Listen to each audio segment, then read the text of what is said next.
Ừ. Ừ. Ừ. Ừ. Ừ. Ừ. Nhắm mắt con.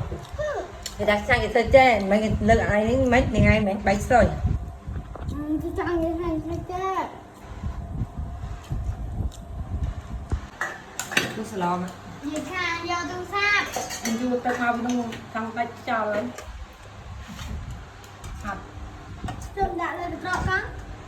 bây giờ tôi con na anh giờ con tên anh mà ngày ta tam anh đi lâu vì xì à sạch sạch tôi xài ôi trời ơi xì ở hết đấy khó tại anh mang nó đặt tay cái chứ khó nhưng kè á mày tôi từng trâu cùng nhiều từ xì cao đó lại gì này tay này nó xì người bạn lên tay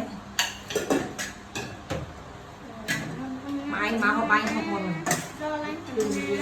anh đừng coi cho nó một vinh xì bài hai rồi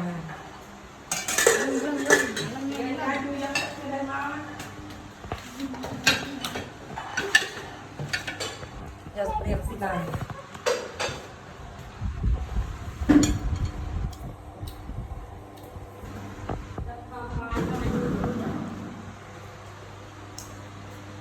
cho do là bài nó thấy ta cũng chăm lên cái cái mình ta cái rác nhưng không cho ta cái rác đâu hả miền hai ôi lại là anh cầm tay trái cho tới tay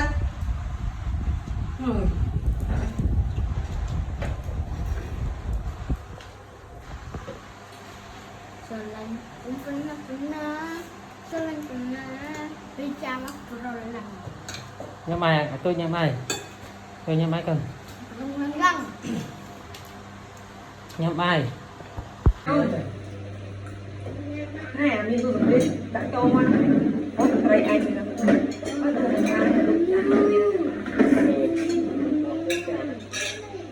nhưng ai đấy ai thì Tôi đã ăn cái lên cao. nè mình phải xem nào Nhắm thêm. xem nào Cần. Cần gì? Nhưng mà con nhớ không mệt. mình không ăn thì ăn rồi mình ăn thì mình ăn mình xem như ăn nó không được không biết ba này nói như thế này bạn mấy con cũng bia đúng không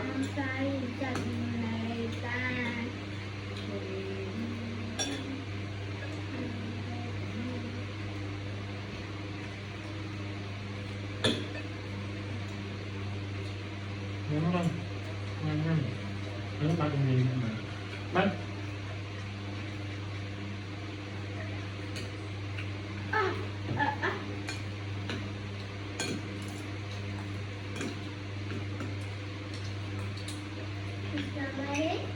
Ừ.